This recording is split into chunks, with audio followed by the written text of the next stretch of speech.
Itanong mo kay Soriano. Ang una ko pong tanong, tatanong ko lang ho kung ano. Tatanong ko lang ho. Ang katanungan po ay ganito. Tanong ko lang po sana kung How do you know if you're rightly dividing the word of truth or not? Biblia ang sasagot. Itanong mo kay Soriano. Magandang gabi ho, Ginoong Soriano. Ang sabi po sa Biblia, there is a time to be silent and there is a time to speak. At ngayon, Mr. Soriano, our time to speak has come. Hawak ko po dito ilang verses sa Biblia na nagpapatunay na once saved, always saved. Will you accept the challenge, Mr. Soriano? Same time, same venue. Kung pwede sa Biyernes. na, Na once saved, always saved. sabi nyo hawak nyo na ngayon, hindi ngayon na natin pag-usapan.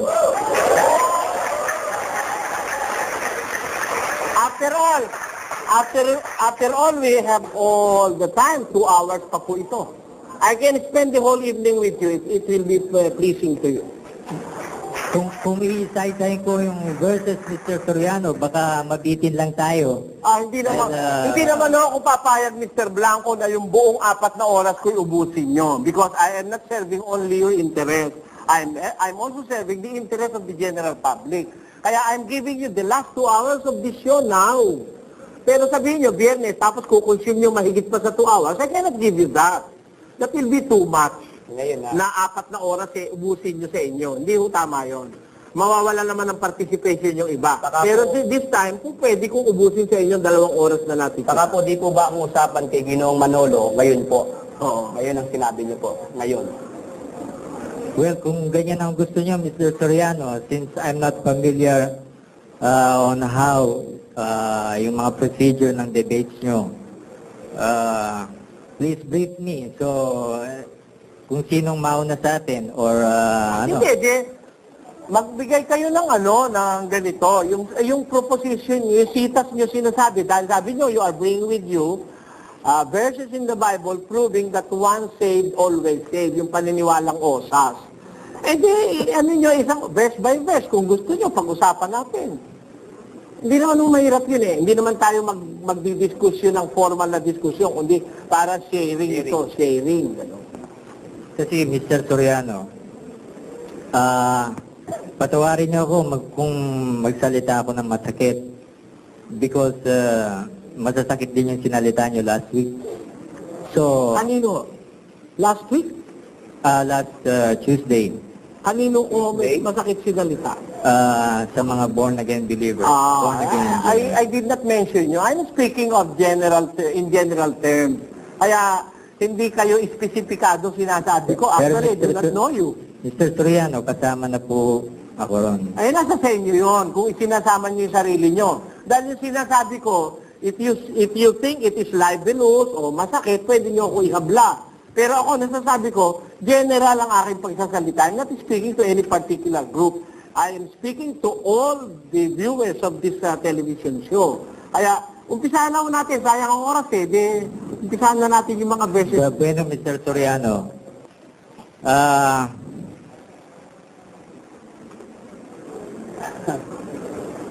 ang stand ko, once saved, always saved. Sige po.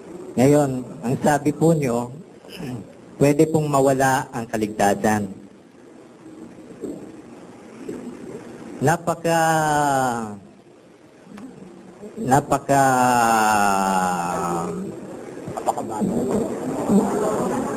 Napakahirap na i-accept yun, Mr. Soriano.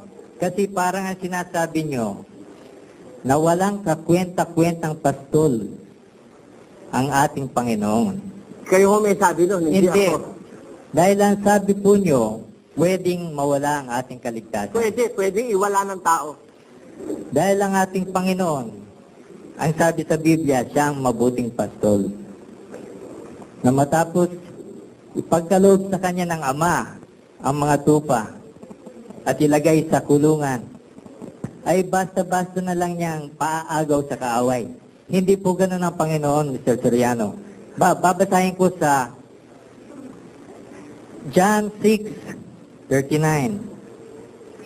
And it is the will of him who sent me, that I should not lose any of all those he has given me, but that I should have raised them all to life on the last day. Ngayon, Mr. Soriano, 2 beses niya sinabi, all. Wala siyang sinabi, except general po, lahat ng ibinigay sa kanya, ililigtas, all on the last day. Ngayon, Mr. Soriano, tungkol naman sa salvation. Hindi, mo na po yan. Tapos na po kayo sa 6:39 of John?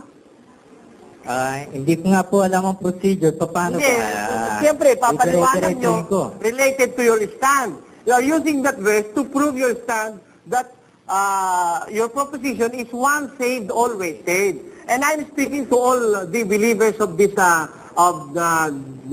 particular doctrine of the Baptist and some born-again Christian group na sinasabi, na sabi nila, once you have attained salvation, you are always saved kahit ano pa mangyari. Using that verse, pinapaliwanag nyo na ibig sabihin parang pagka si Kristo ang may hawak ng mga tupa, wala nang mapapahama kahit isa. Hindi ba? Sabi niyo gano'n? Hindi ba gano'n ang ibig dahil siyang ating mabuting pastor. Oh, wala naman po tayong usapan doon. Talagang pag hinawakan ni Kristo tupa, walang mapapahama kahit isa. Walang pwedeng mangagaw kahit isa. Gusto nyo, patutunayan ko, dadagdagan ko pa ng talata, 10:28 of the book of John. At sila'y binibigyan ko ng walang hanggang buhay.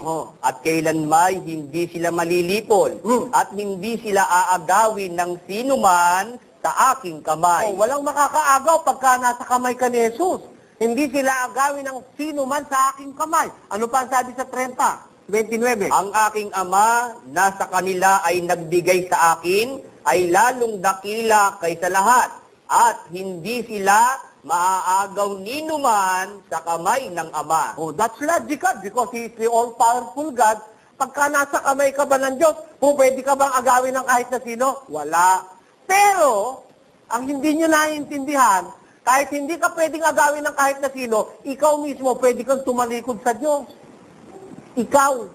Hindi ka inaagaw. By your own free will, pwede kang tumalikod sa Diyos.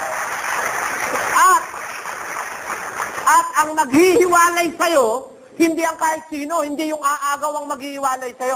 Ang maghihiwalay sa'yo, eto, basa. Kundi pinapaghiwalay ng inyong mga kasamaan, kayo at ang inyong Diyos. O, kinsan nyo. Kaya pagka gumawa ka ng masama, kahit hawak-hawak ka ng ama, mahihiwalay ka. Para sabihin mo, pag hawak ka na ng ama, you are always saved. Maraming hawak ang ama, binitawan ng ama dahil nagwawala O, di ba? Dahil meron tayong free will. Binigyan tayo ng Diyos pumili para sa ating sarili. If it is your decision to part with the Father, hindi ka pwedeng pigilin ng Ama. Totoo, walang nakakaagaw sa'yo. Walang, no power on the heavens, in the heavens and in the earth na pwedeng umagaw sa'yo. Pero pag ikaw na mismo, gagawa ng kasamaan, mahihiwalay ka dun sa Diyos. Yun po sinasabi ng Biblia. Kaya hindi, you are not proving you'll stand by those verses. Mr. Soriano, Sige po. people who believe on this logic, sabihin na, Mr. Soriano, huwag sana kayo masasaktan. Sige po. People who believe in this logic doesn't know the meaning of salvation. Hindi ako masasaktan doon because I know the meaning of salvation. And I do not believe on that logic. It is not a logic. It is a biblical principle stated in the Bible. It's not a logic after all. Logic ba yun? Sinabi ng Biblia, walang makakaagaw sa'yo sa kamay ng Ama. Pero, pag ikaw mismo ang lalayas, hindi ka pwedeng pigilin ng Ama. Soriano, Hindi logic yun. Nasa Biblia. isang criteria in order for you to Hindi logic yun. Nasa Biblia. isang criteria in order for you to be saved. You have to deny yourself. Tama. Sabi nga po ng ating Panginoon. 9:23 of the book of Luke. Sige. And in order that one should deny himself, he should surrender what, Mr. Soriano? Surrender his will to God. Tama yun. Ngayon, ang sinasabi niyo po, tayo may free will. Free will. Pero on the day of your salvation, isusurrender po natin yung free will sa ating Panginoon. Dahil paano natin siya matatanggap na Panginoon kung tayo pa rin ang naghahari sa sarili natin? Paano natin masasabi na siya ang Panginoon kung tayo ang Panginoon ng buhay natin? Ganito po yun. Sa tanong nyo, paano masasabing Panginoon kung siya ang Panginoon? Ang Panginoon natin, susundin natin. Si Kristo yun, ano? Ang Ama, Panginoon din. Pero, hindi ko sumunod ka kay Kristo, nawawala na ang free will mo. Hindi po totoo yun. Galatia, pakinggan niyo. Pakinggan niyo sa Galatia. Kayo'y tinawag sa kalayaan. Ito po'y nasa Galacia 5:13. Sapagkat kayo, mga kapatid, ay tinawag sa kalayaan. Huwag lamang gamitin ang inyong kalayaan upang magbigay kadahilanan sa laman. Nakita niyo, upang masunod ang mga kahalayan noon. Tinawag kayo sa kalayaan. Meron tayong freedom. Kahit na tayo nasa Diyos na, may freedom pa rin tayo. Kaya lang, ang advice ni St. Paul, huwag nyo lang gagamitin yung kalayaan nyo para masunod yung kahalayan ng laman. Therefore, even if you are under the Lordship of Jesus Christ, you are free to use that freedom para sundin ang lust of your flesh na maghihiwalay sa'yo pagka ginamit mo yon. Kaya meron pa rin siyang paalaala. Logic ba yon? Biblical principle yon. Mr. Soriano. Sige po. Ang sabi po dito sa Biblia, I'm quoting mga paraphrase kasi ang Biblia ko po ay Magandang Balita Biblia. I'm sorry Pero, Sige po. pwede nyo i-check sa sariling Biblia nyo. Sige po. Ito ang mga verses na kahit tayo ay magkasala, ligtas pa rin tayo. Ganun ba? Sige po, basahin natin ang verse. Sa 2 Timothy 2:13, if we are not faithful, he remains faithful because he cannot be false to himself. Ito pa, Mr. Soriano. Wala, bago natin iwan yun, let us clarify the verse. Hindi. Tatlo-tatlong magkakadikit ho ito eh. Sige. Sige Maganda po. na yung Nagigilyan ko kayo.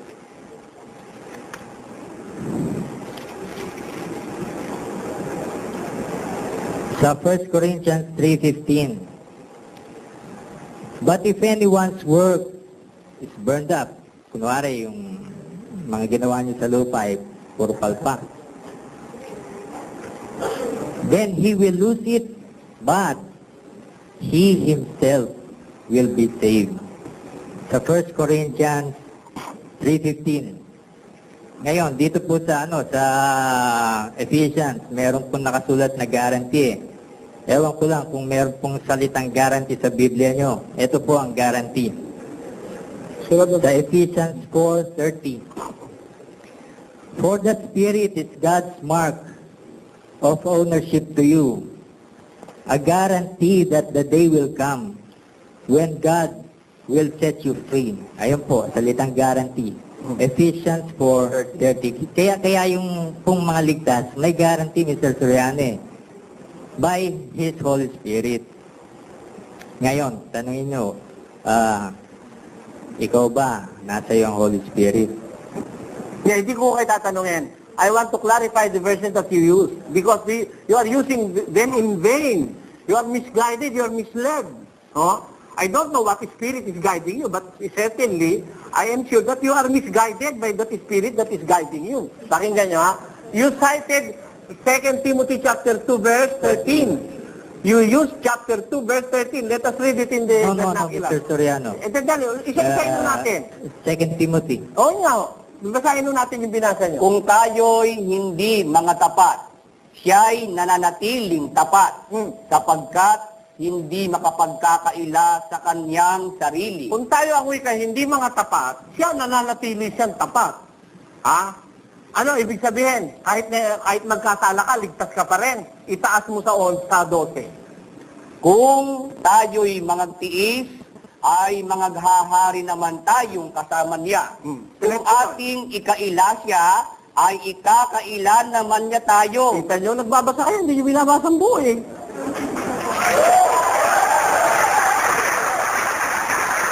I will read it in English. I will read it in English. Eto, binasa niya sa 13. If we believe not, yet he abided faithful. He cannot deny himself. But if we suffer, we also shall reign with him. If we deny him, he also will deny us. How can you be saved when God is denying you? Hindi pwede. Kaya, Ibig po bang sabihin na si San Pedro, i-deny din ng ating Panginoon? ibang denial yon. That is out of circumstances, by force of circumstances yon. Hindi sinasadya ni Pedro yon. He's being forced by circumstances to temporarily deny Jesus Christ. But after that, he continued on professing that his Lord is Jesus Christ until his death. Kaya yon temporal yon. Yung sinasabi nitong deny, you deny your God by your works. 2 Timothy Titus chapter 1 verse 16. Sila'y nagpapanggap na nakikilala nila ang Diyos, ngunit ikinakaila sa pamamagitan ng kanilang mga gawa. They pretend that they know God but deny God by their works. Ayun ang sabi ng Biblia. Kaya if you deny Him, He will also deny us. Sabi, how can you be saved when you are being denied by God? Ayun. Ngayon, ginamit nyo pa rin yung isang talata. 3:15. 3:15. Basahin natin. Kung ang gawa ng sinuman ay masunog, ay malulugi siya. Ngunit siya sa kanyang sarili ay maliligtas. Yan. Ang sabi niya, ang paliwanag nyo rito, kahit gumawa ka ng kapalpakan, lugi ka lang. Pero hindi ka masusunog yung gawa mo, pero ikaw maliligtas ka. Akala nyo kasi, kaya sabi ko, misguided kayo sa Biblia. Itong gawang ito, hindi gawang action ito. Hindi ito gawa na tao. Sabi ni San Pablo, ito ang saligan, bato. 3:11 nag-umpisa yan eh, Opo. kaya 3:15 yan eh. Opo. Ang maglalagay dito ng mga isinasalig, maaaring may maglagay ng dayami, maaaring kahoy, mga Ginto, bato, ginto, pilak. Ang gawa ng bawat isa, mahahayag sapagkat ang mga araw ang magsasaysay. Di ba ganun ang Opo. kasulat, oh? Sapagkat susubukin sa pamamagitan ng apoy. Ayan. Yun ang mga gawa, yung ibinabaw dun sa ibabaw ng batong saligan. Ano ba yung gawa na yon? Sabi ni Paul dito, hindi baga ako'y malaya, hindi baga ako'y apostol, hindi baga kayo'y gawa ko sa Panginoon. Ang tinutukoy niyang gawa rito, yung mga taong sumampalataya, ibinabaw niya kay Kristo sa ibabaw ng saligang bato. Meron tao, parang tuyong dayami. Pag binabaw mo nga kay Kristo, parang tuyong dayami naman.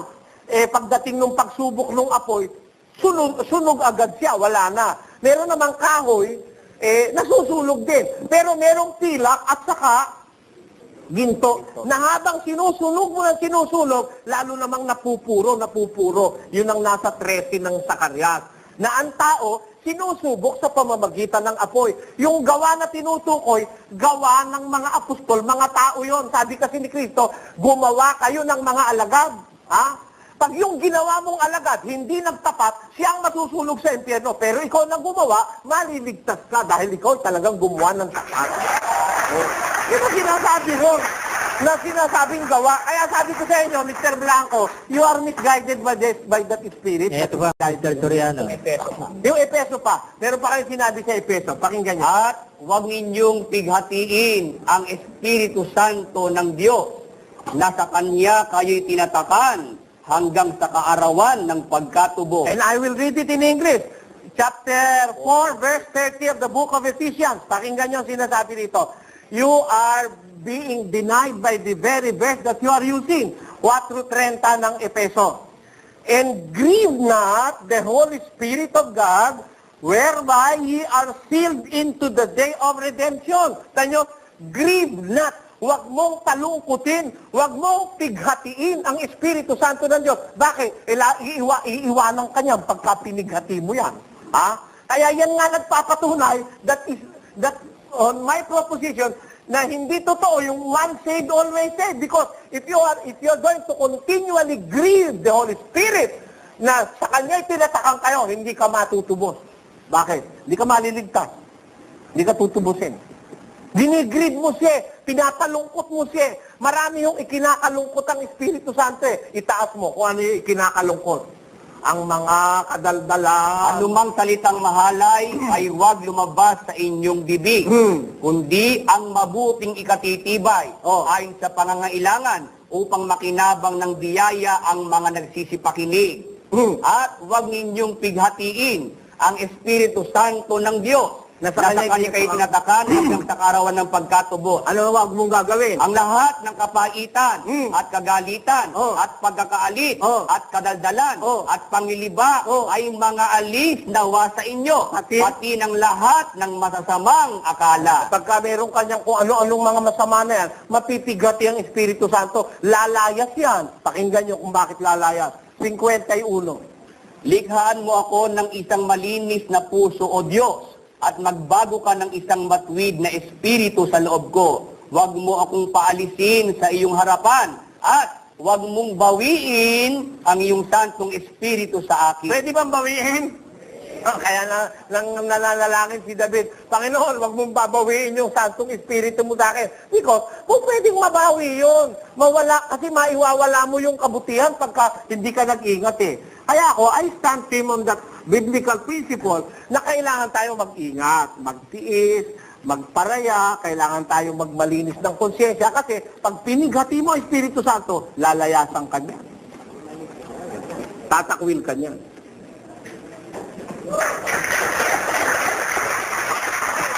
Sa Hebrews, Mr. Soriano, how do you explain sa Hebrews 13:5, 13:5, Hebrews 13. ang sabi po dito, I will never leave you nor forsake you. Wala po ditong if. Wala rin po ditong expiration date. Hindi gaya nung binigay niya kay sa mga apostol, Mateo 28:20. I shall be with you until the end of the age. Tama po yan. Meron ng expiration. Pero dito, Mr. Soriano, Hebrews 13:15, wala pong expiration date at wala rin pong kondisyones. Basahin po natin. Hindi po, Mr. Soriano. Kung susundin nyo yung logic po nito, at sasabihin natin na hindi tayo iiwan ng Diyos, at mawawala po sa atin yung kaligtasan, mapupunta tayo sa impyerno. Ibig nyo ba sabihin, kakalad ka rin natin pati ang Panginoon sa impyerno? Dahil malinaw po dito, Mr. Soriano, I will never leave you, nor forsake you. Wala pong if, wala pong expiration. Hindi po kagaya ng binigay sa apostol. Tapos na po kayo? Ito po. Tama po yung verse na sinasabi nyo. It is a promise of the Almighty God, I will never leave you, nor will I forsake you.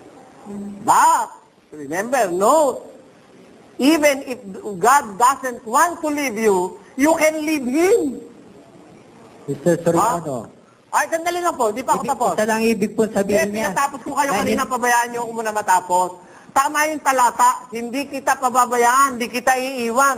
Pero, ang tao, kahit ayaw kang iwan ng Diyos, pwede mo naman siyang iwanan. Ang katunayan, basa, 28. Sasabihin yung walang sabi niya, wala raw yun? Expiration. Walang expiration. Na-expire yun. 28:9. At ikaw, Salomon, na aking anak, kilalanin mo ang Diyos ng iyong ama, at paglingkuran mo siya ng sakdal na puso at ng kusang pag-iisip, sapagkat sinasaliksik ng Panginoon ng lahat na puso at naalaman ang lahat na akala ng pag-iisip.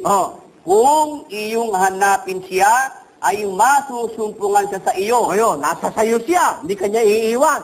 Kung naglilingkod ka ng sakdal na puso, hanapin mo siya, nasa iyo. Hindi kanya iiwan eh. Eh ano nasabi? Ngunit, kung pabayaan mo siya, kanyang itatakwil ka magpakailanman. Kung may expiration daw, wala. Meron. Hindi nyo lang sinasaliksik. Na-expire yun. Sabi niya, I will be with you always, I will not forsake thee. But if you will be the first one to forsake Him, He will reject you. He will, itatakwil ka niya, magpakailanman. Wala nang bawian yun. Kaya, huwag niyong papangasan, sabihin niyo, wala expiration, no? Sasaliksikin mo lang, andyan sagot eh. Mr. Soriano, Sige po. i-distinguish ko muna. ang tupa sa kambing. Sige po, sige po. Sa John 6:70, ito pertaining kay Judas. Dahil mahilig yung i-quote na si Judas, isa pong alagad, nagsisi na, ba't nawala yung kanyang kaligtasan. Sa John 6:70, nakalagay po dito, I chose the 12 of you, didn't I? Yet one of you is a devil. Sa makatuwid po, sa symbolic terms, ang demonyo po ay kambing. Kasi may panalangin po ang Panginoon, Mr. Soriano. At alam natin na lahat ng panalangin ni Kristo ay dinidinig ng Ama. At ito ang panalangin niya sa John 17:9. I pray for them. I do not pray for the world, but for those you gave me, for they belong to you. Isa pong panalangin, kasi mahaba po itong panalangin ng Panginoong Jesus. Isa pong panalangin ni Jesus diyan, I protect them from the evil one. Hindi po ibig sabihin niyan ay physically, dahil marami pong Kristiyanong ipinapatay sa mga leon. Ang ibig pong sabihin diyan, keep them safe from the evil one spiritually. Ngayon, kung mawawala po ang ating kaligtasan, ibig sabihin po ay inisnab ng ating Diyos Ama ang panalangin ni Jesus. Dahil maliwanag po sa panalangin ni Jesus, to keep them safe from the evil one. Kung wala pong demonyo tutukso sa atin, at kung wala pong demonyo gagalaw sa atin, di siyempre, Mr. Soriano, wala pong magkukuha sa akin o mga akit sa atin na gumawa ng kasalanan. Dahil sa Philippians 1:6, sabi po dito, He who began a good work in you will be faithful to complete it. Hindi niya po ito i-abort. Maliwanag po yan sa Philippians 1:6. At ito lang, Mr. Soriano, ang pinakamahabang verse, actually verses, Romans 8:33 to 39. Kung papayagin Sige po. Tuloy niyo. Napakahaba. Who will accuse God's chosen people? God Himself declares them not guilty. Who then will condemn them? Not Christ, Jesus who died, or rather who was raised to life, and is at the right side of God, pleading with Him for us. Kaya kahit na magkasala po tayo, nandun yung salitang pleading. Who then can separate us from the love of Christ? Can trouble do it? Or hardship? Or persecution? Or hunger? Or poverty? Or danger or death, as the scripture says? For your sake, we are in danger of death at all times. We are treated like sheep that are going to be slaughtered. No! In all these things, we have complete victory through Him who loved us. For I am certain that nothing can separate us from His love, neither death nor life, neither angels nor other heavenly rulers or powers, neither the present, at Mr. Soriano, pakinggan yung mabuti, nor the future. Kasi lagi niyo po sinasabi, sa ngayon, siya ko, ligtas ako. Pero sa future, ewan ko. Kaya, Mr. Soriano, kung hindi kayo sigurado sa kaligtasan nyo in the future, ano po ang tinuturo nyo dito sa mga taong to? Paano kayo magiging mata nila? Kung kayo mismo hindi alam ang mangyayari sa kinabukasan, hindi nyo sigurado ang kaligtasan nyo in the future. When in fact, Mr. Soriano, nakasulat po dito, neither the present nor the future, neither the world above and below, there is nothing in all creation. Creation ba kayo, Mr. Soriano? That will be able to separate us from God's love. Ngayon, kung magkakasala tayo, isa lang ibig sabihin no, Mr. Soriano. You were not saved in the first place. Tapos na kayo. Babasahin natin uli yung pinasa nyo. Soriano. Ako naniniwala kasi na hindi lahat ng nagbabasa ng Biblia naiintindihan yung binabasa niya eh. Yan nyo, sabi mo kanina, parang nakaka-insulto ka pa, pakinggan mo, Mr. Soriano. Ang totoo, gusto mo, babasahin ko yan, walang Biblia eh. Gusto mo? Papakita ko sa'yo, ha? Sa 8:35 na binasa mo, sundan nyo kung nasa Biblia nyo. Sino ang maghihiwalay sa atin sa pag-ibig ni Kristo? Pakibasa nga. Sino ang maghihiwalay sa atin sa pag-ibig ni Kristo? Tama o hindi? Ano yung maghihiwalay? Meron ba pwedeng maghiwalay? Sapagkat ako'y naniniwalang lubos na sa lahat ng mga bagay na ito'y higit pa tayo sa mapagtagumpay sa pamamagitan niyaong sa atin ay umibig. Basa. Tayo higit pa sa mga mapagtagumpay sa pamamagitan niyaong sa atin ay umibig. Ayun, tama yung sinasabi ko, no? Ano yung hindi makakapaghiwalay sa atin sa pag-ibig ni Kristo? Ano ang makapaghiwalay sa atin sa pag-ibig ni Kristo? Naniniwala ko, kahit ang kamatayan, kahit ang buhay, kahit ang mga anghel, kahit ang mga ibang nilalang, kahit ang mga kapangyarihan, kahit ang kababaan, kahit ang kataasan, kahit ang mga bagay sa kasalukuyan, kahit ang mga bagay sa darating, ay hindi makapaghihiwalay sa atin sa pag-ibig ng Diyos na kay Kristo Jesus na Panginoon natin. Basa. Sapagkat ako'y naniniwalang lubos na kahit ang kamatayan man, kahit ang buhay, kahit ang mga anghel, kahit ang mga pamunuan, kahit ang mga bagay na kasalukuyan, kahit ang mga bagay na darating, kahit ang mga kapangyarihan, kahit ang kataasan, kahit ang kababaan, kahit ang alinmang ibang nilalang ay hindi makapaghihiwalay sa atin sa pag-ibig ng Diyos na nasa kay Kristo Jesus na Panginoon natin. Practically the same yung sinasabi ko, no? Kahit hindi ko binabasa sa Biblia. Kasi nandito na yun eh. Tama naman yun eh. Tama yan. Wala namang makakapaghiwalay. Kahit kamatayan, kahit yung ngayon. Kahit si Mr. Blanco, hindi mo ko kayang ihiwalay sa pagtitiwala ko. Kahit darating, kahit yung kaapu-apuhan mo kung buhay pa ako noon, kahit yung sa bagay kay naharap, hindi pwede makapaghiwalay sa atin sa pag-ibig ng Diyos na kay Kristo Jesus. Tama yun, walang makakapaghiwalay. Pero yung ikaw sa sarili mo, pwede mong ihiwalay ang sarili mo kay Kristo. Walang makakapaghiwalay sa'yo. It's only yourself. But why? Because it is only your own self and your own free will that can judge for your future. Alam mo, pag hindi ka nag-ingat, huwag mo sabihin kahit magkasala ka. Kaya alam niyo yung mga Baptist, karamihan, hindi naman lahat, at saka yung mga born again, hindi natatakot magkasala yan.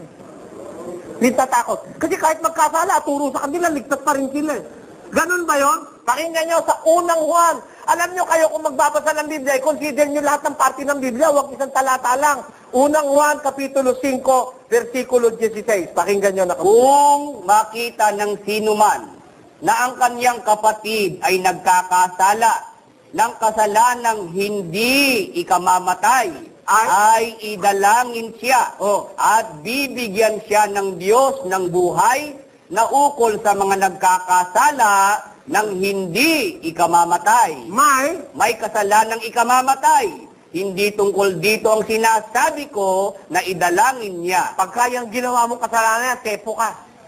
Bakit? May kasalanan na ikang ikamamatay, hindi tungkol dito ang sinasabi ko, idalangin pa. Pati ipanalangin man, hindi mo dapat ipanalangin pag ang ginawa ng isang kapatid, kasalanang ikamamatay. Kapatid ang tinutukoy o hindi? Member ng church o hindi? Kung makita ang kanyang kapatid nagkakasala lang hindi ikamamatay, idalangin. Meron na ikang kasalanang ikamamatay, huwag mo nang idalangin. Sabi niya, bakit? ang kasalanan ni kamamatay na, wala nang kaligtasan yun. You have lost your salvation. If you're going to sin, a sin which is worthy of death. Kaya, sa Biblia, kailangan mag-iingat tayo. Totoo, hindi ka pwedeng ihiwalay ng anghel. Hindi ka pwedeng ihiwalay ng iti kung meron mang iti, ano? Hindi ka pwedeng ihiwalay ng ibang nilalang. Hindi ka pwedeng ihiwalay ng kamatayan, ng buhay, ng kahit ano pa. Pero, pagka gumawa ka ng mabigat na kasalanan sa paningin ng Diyos, mahihiwalay ka. Sinabi ng Diyos inihiwalay kayo ng inyong kasalanan, kayo at ang inyong Diyos, nahiwalay kayo. Ang katunayan, 4 ng Efeso, na inihiwalay talaga ng kasalanan ng tao. Basa, sa versikulo 18. Na sa kadiliman ng kanilang pag-iisip ay nangahiwalay sa buhay ng Diyos. Nahiwalay o hindi? Pag sinabing nahiwalay, dati bang nasa Diyos? Dati. Na-save ba? Na-save? Na-save dahil nasa Diyos Pero, nung nasa Diyos na umabuso, kasi ang paniwala, pareho sila ni Mr. Blanco kahit ano gawin, ligtas na. Nahiwalay tuloy. Oh, yun ang masama. Pag inabuso mo, ay kaya dito sa Biblia, punong-puno ng warning Tingnan niyo si San Pablo, apostol na yan, gumagawa ng milagro. Kaming dalawa ni Mr. Blanco, wala sa kaligtingan ni San Pablo. Pero ano sabi ni Pablo? 9:27 ng Korinto. Basa. Ngunit, hinahampas ko ang aking katawan. Bakit? At aking sinusupil. Baka sakaling sa anumang paraan, pagkapangaral ko sa iba, ay ako rin ay itakwil. Is there a possibility itakwil ng Diyos si Pablo? Meron. Kaya sabi niya, hinahampas ko katawan ko, sinusupil ko aking sarili, baka pagkapangaral ko sa iba, ako rin ay itakwil. Itatakwil o hindi? Itatakwil, kaya nga natatakot siyang gumawa ng masama Yun. Ganun ang pag-aaral ng Biblia. Kasi, itong mga once saved, always saved na to, lahat ng klaseng kriminalidad magagawa nitong mga ito. Alam nyo, total, wala na silang inaalala, ligtas na rin lang sila kahit ano pa gawin nila. Yun ang nakausap ko sa Angeles, si Tuapon. Kahit daw mangalunya ka pa ng 7 beses, kahit daw pumatay ka pa, kahit ano pa raw gawin mo, basta save ka na, tinanggap niya Jesus, ligtas ka na. Kademonyo ang paniniwala yan. Napakawalang yung paniniwala. Mawawalan ka ng ingat yan Ay, naku. Kaya yung binasa mong mga talata, kapatid, huwag mo sabihin sa akin, pakinggan ko. Kasi kahit hindi mo pa binasa, baka hindi ka pa tao, alam ko na yun Hindi ba? Pero, alam ko kapatid, na yung mga talata sa Biblia, may kasukasuan niya, may kasunod yan. Huwag kang masyadong self-conceited. Mismo apostol na nagsabi, mag-ingat kayo, baka maiwala ninyo ang aming pinagpagalan. Maiwawala talaga. Basahin natin. Ito po'y nasa 2 Juan 8. Mag-ingat kayo sa inyong sarili upang huwag ninyong iwala ang mga bagay na aming pinagpagalan. Baka pagal ng pagal ang mga alagad. Turo ng turo. Baka maiwala mo yung pinagpagalan nila. Saan ba sila nagpagal? Sa tinapay na para sa buhay, di ba? Sabi ni Jesus magpagal kayo alang-alang sa pagkain hindi napapani. Sa kaligtasan yon. Baka maiwala ka yung aming pinagpagalan, sabi ni San Juan. Kaya yun ang aming paniwala. Hindi ka masyadong dapat self-conceited. Although your assurance of salvation is assured by Christ because of His sacrifices, pero pag inabuso mo, itatakwil ka ng Diyos. Yun ang nakasulat sa Biblia. Mr. Soriano. Sige po. Kaya ko po sinabi na makinig kayo. Hindi po dahil nang insulto ko. Dahil alam ko pong mawawala kayo Dito sa present, nor the future, neither the world above and below, there is nothing in all creation. Kayo po ba, Mr. Soriano, creation ba kayo? Oo, siyempre. Paano nyo masasabi na ikaw ang mag-ano sa sarili mo, ikaw magpapahamak sa sarili mo? Hindi ako may sabi noon, ang may sabi noong Biblia. Wala. Nothing in all creation. Remember? Nothing in all creation. Tama yun. Kasama na tayong Who is dalawa doon, speaking? Mr. Who is Soriano. speaking? After all, who is speaking in the second verse? Is it not Saint Paul? Tama po. Tama. And he is speaking to Christians, is that true? Di ba? To the Christians in Rome, tama? Hindi. Tama po. Sabi niya sa mga Christians in Rome, walang makakapaghiwalay sa atin kay Kristo. Kahit kamatayan, kahit buhay, kahit anghel, kahit yung mga ibang nilalang, kahit nothing in all creation. Hindi tayo pwedeng hiwalay. Tama yun eh. I accept that as a biblical verse. Tama yun. Ang mali yung pagkaintindi mo, Mr. Blanco. Mr. Soriano, ito pa, isa. Tama yun na walang makakapaghiwalay sa'yo. Pero ikaw mismo, by your own free will, pwede kang mahiwalay sa Diyos. Ito pang isa, Mr. Soriano, yung salitang pleading. Who was raised to life and is at the right side of God pleading. Remember, Mr. Soriano, nung nagkasala si Judas, hindi nag-plead si Jesus. Why? Because he is not a sheep. Dahil nga kambing po siya eh. Sabi nga po dun sa Biblia, devil. Ngayon, tungkol naman kay Pedro, ganito ang sinabi niya kay Pedro. Wala po rito eh. Kaya i-quote ko na lang. Simon, Simon, yung demonyo sa impyerno, gusto kang agawin to sift you like wheat. Pero nanalangin ako sa iyo, Pedro, na tumibay ang iyong pananampalataya. Matapos na ikaw ay magkasala, ay babangon ka muli at pagtitibayin ng ating mga kapatid. Ayun po ang difference doon, Mr. Soriano. Kaya yung sinasabi niyong nagkakasala pa, sinasabi ko na nga, Mr. Soriano, they were not saved in the first place. Dahil kung ikaw ay nagkaroon ng enkwentro between the living God, knowing His power, knowing yung miracles, being a witness, tapos tatalikuran mo ang Diyos, ganun-ganon. Napakahirap yon for a Christian, Mr. Soriano. Napakahirap. Dahil you have encountered yung kapangyarihan niya. Anong verse yan sinasabi mo na yan? Haka-haka mo na lang yung kapatid. Yung akin, hindi haka-haka eh. Si Hindi nga, Solomon, Mr. Soriano. si Solomon, nakita niyan 2 beses ang Panginoon. Close encounter, nakita niya. Pakinggan mo. At ang Panginooy nagalit kay Salomon dahil sa ang kanyang puso ay humiwalay sa Panginoon, sa Diyos ng Israel, na napakita sa kanyang makalawa. Alam mo, twice na nagpakita sa kanya, pero humiwalay si Solomon. Kaya nagalit ang Diyos eh. May possibility ba ng paghiwalay o wala? Ang sasabihin mo, mahirap. Mahirap ba eh, mga nakarecord Pero, sa Biblia. Mr. Soriano. Kasi ang sa'yo, hirap sa'yo kapatid. Yung iyo, ano lang yun? Ano yun? Ligtas po si Your own Solomon, Mr. thinking mo Soriano. lang, yung own thinking mo lang wala sa Biblia. Naligtas po si Solomon. Ha? Ano po? Naligtas po si Solomon. Saan sa Biblia naligtas niya? Wala po rito sa... Hindi, saan nga sa Biblia? Saan verse?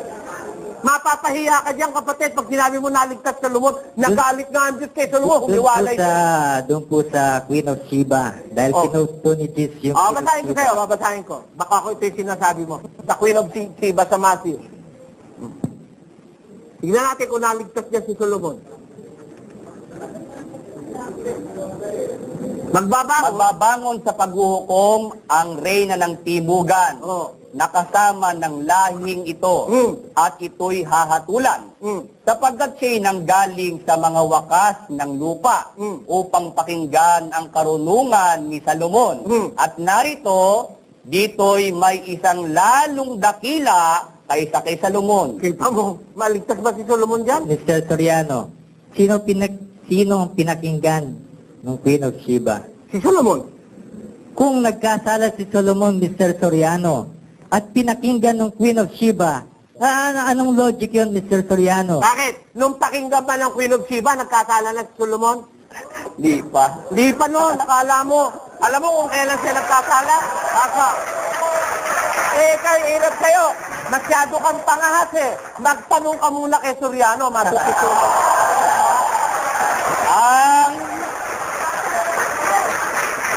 Mr. Soriano, Pakinggan mo lang, kapatid, kung kailan nagkasala si Solomon. Nangyari. sapagkat nangyari nang si Salomon ay matanda na, Ano nangyari? iniligaw ng kanyang mga asawa ang kanyang puso sa ibang mga Diyos. Kita mo. Di pa naman matanda si Solomon nung puntahan ng Queen of Sheba, no? Kaya pakinggan man siya ng Queen of Sheba noon. Alright, because he's a preacher sent of God. Nangangaral ng Diyos si Solomon. Pero nung matanda na si Solomon, na malapit ng maulyanin ng walang hiya. Ano na, iniligaw ng kanyang mga asawa, ang kanyang puso sa ibang mga Diyos. Kaya siya nahiwalay sa Diyos, nagalitan Diyos sa kanya. O, doon lang, talo ka na doon sa proposition mong once saved, always saved. Mr. Soriano, O, sige, sige. kung meron Hirit pa. po akong may papakitang verse Sige, pakita mo kapatid. na Ang dami mong pinakita, palpak na. kahit magkasala, ay sa Diyos pa rin tayo. Oo. Conforme sa kasalanan. Pagka ang kasalanan gagawin mo, hindi ma-intentional, na bunga lang ng kahinaan, kabiglaan, kamangmangan, pinatatawad ng Diyos yan. That's why Jesus Christ is pleading for us because of our sins that were not intentionally done. Pero, pag sinadya mo kasalanan, miski si Kristo, hindi naman nanalangin sa Diyos, ayaw na. Bata. Sapagkat kung ating sinasadya ang pagkakasala, pagkatapos na ating matanggap ang pagkakilala sa katotohanan, ay wala ng haing natitira pa Patungkol sa mga kasalanan. Kundi isang kakilakilabot na paghihintay sa paghuhukom at isang kabangisan ng apoy na lalamon sa mga kaaway. Impyerno, punta mo, pagkakasalanan mo, hindi sinasadya mo. Paano ba? Mabubura mo ba ito? Can you erase all these verses in the Bible? Pagka sinasadya mo kasalanan, apoy ang pupuntahan mo. Sabi mo naman sabihin sa langit na pa rin nun. Abuso de kumpiyansa po, laba. Abuso di kumpiyansa ang ginagawa mo sa Diyos niyan. Ako man ang Diyos, magagalit ako sa'yo. Bakit? Ha? Sandali na po. Mr. Blanco, upo muna kayo. We will have to have our gap for the meantime. Babalik po kami pagkaraan ng ilang pala. Itanong mo kay Soriano. Una ko pong tanong, tatanong ko lang ho kung ano. Tatanong ko lang, ang katanungan po ay ganito. Tanong ko lang po sana kung How do you know if you're rightly dividing the word of truth or not? Biblia ang sasagot. Itanong mo kay Soriano.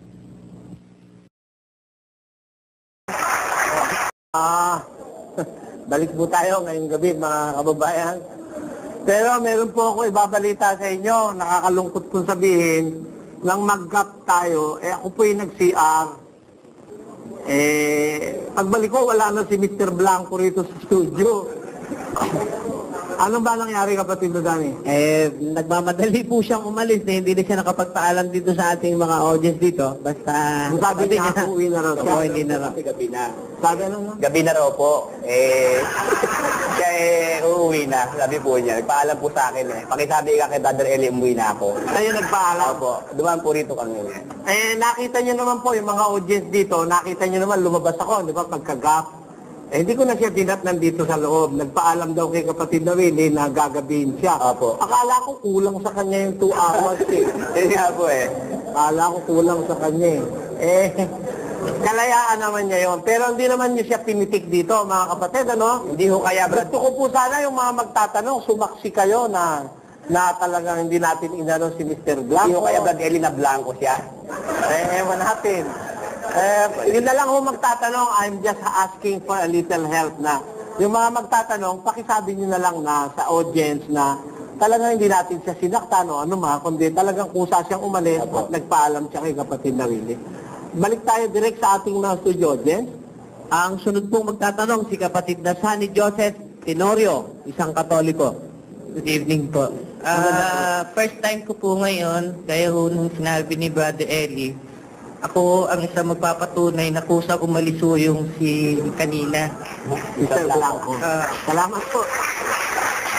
First time ko lang po, isa lang po itatanong po dahil siguro po, Brother Eli, alam niyo po yung mga tungkol sa sinasapian o trans na tinatawag ng medium mga Santo Niño or Mother Mary.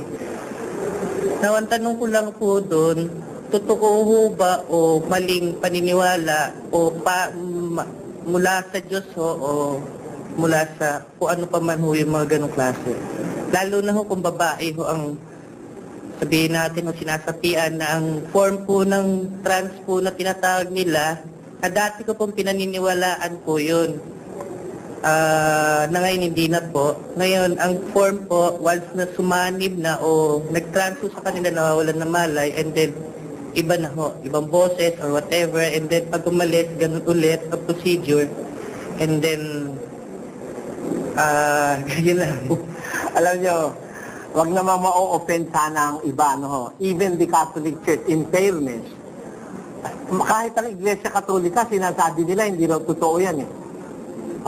Kasi alam nyo, sa Katoliko, meron tinatawag na investigative committee na pag halimbawa, meron apparition, meron ganun mga milagro, iniimbestiga nila if that is, may tawag sila ron eh. Nakalimutan ko na lang yung tawag nila ron eh. May tawag sila ron na isang body in the Vatican investigating such phenomenon, ano? And they are the ones declaring if it is authentic or farce, ano? Isa nga dyan yung kay Judiel Nieva dun sa Agoo eh. I-declare ng Catholic Church that that is not true. Yun eh, mga sabuatan lang, panluloko lang sa tao. Ganito yon. Doon sa sinasabi nyo, sinasapi ang Santo Niño sa isang babae, nag-iiba ang boses, nakarinig nga ako eh, Ato ang Santo Niño! Ang gusto nyo malalamang kuntang gagaling ang ulan. Nga po isang narinig ko, mas pangit eh. Pautal din eh. Ato ang puno ng ubat, tayo ang mga tanga. Biro mo? Biro mo yun. Saan mo kaya, mapapatunayan mo ba na si Kristo yung bata bulol? Kaya nga lagi kong pinipilit eh, walang mangangaral ng Diyos na bulol. Tandaan nyo, pag bulol, hindi mangangaral ng Diyos. Kasi ang sabi sa John 3:34, ang sinugo ng Diyos ay nagsasalita ng salita ng Diyos. Ang sinugo, tagapagsalita ng Diyos eh. Of all the people in the world, kukuha ka ng tagapagsalita, bulol, kung ikaw ang Diyos. Di ba? Kaya walang mangangaral ng Diyos, bulol. Di totoo yun. Ngayon yung sinasabi, sasapi ang Santo Niño, magdadadaldal. Ano sinasabi? Nahahatulan mo kasi kung ano yung essence ng sinasabi. Is there wisdom? Ha? Sabi, ako ang Santo Niño, magbalik loob na kayo sa Diyos. Marami na kayong kasalanan. Gugunawin ko na ang mundo, 1990. 98 na ngayon mo eh. Kota mo. Di napapatunayan mga manluloko itong mga sinasapi-ang ito. At kung totoo man, na may sumasapi sa kanila, I'm very much certain hindi ang Diyos yun. Hindi Santo Niño yun. Hindi si Jesus yun. Ang sumasapi, yung masasamang espiritu na sinasangguni nila. Pakinggan nyo sa Deuteronomy. Pakinggan nyo nakasulat. Huwag makakasumpong sa iyo ng sino mang nagpaparaan sa apoy ng kanyang anak na lalaki o babae, o nanghuhula, o nagmamasid ng mga pamahiin, o engkantador, o manggagaway, o engkantador ng mga ahas, o nakikipagsanggunian sa mga masamang espiritu, sapagkat sino mang gumagawa ng mga bagay na ito ay karumal-dumal sa Panginoon. Kaya yung pong pagsakay ng espiritu sa tao, hindi ka naman basta-basta sasakyan ng espiritu kung hindi ka kunayban sa masasamang espiritu eh. At alam nyo, pag ang sasapi sa'yo, yung Espiritu Santo ng Diyos, ano? Yun talagang Espiritu Santo ng Diyos. Hindi makikita sa'yo yung gano'n na may ibang boses, tapos meron lumiliit, meron lumalaki, minsan lalaki naman ang boses ay babae. Hindi po magkakaganon. Pagka ang espiritu ng kabutihan ng Diyos ang sumapi, ang mahahalata ito. Sapagkat hindi tayo binigyan ng Diyos ng espiritu ng katakutan, kundi ng kapangyarihan at ng pag-ibig at ng kahusayan. Ayun. Pagka ang Espiritu Santo ng Diyos na nasa iyo, kahusayan ang mapapasayo, pag-ibig ng kagalingan, espiritu ng kapangyarihan, espiritu ng kahusayan. Composed ka, hindi ka maggagaganon, o kaya matutumba, o kaya magdi-display ka ng extraordinary na kilos ng isang tao. Hindi mo magkakaganon. Wala hong record na sinapian ng Espiritu ng Diyos na nagkaganon. Ang sinasapi ang nagkakaganon, ang sumasapi, espiritu ng demonyo, yung gumugulong, nanginginig, tumutulo ang laway, nanlilisik ang mata, yun ho. Ganun na nangyayari ngayon doon sa mga sinasapian daw na Santo Niño eh. Hindi po totoo yun. Huwag kayo Salamat po. maniniwala ron. More power. Maraming salamat po sa inyo.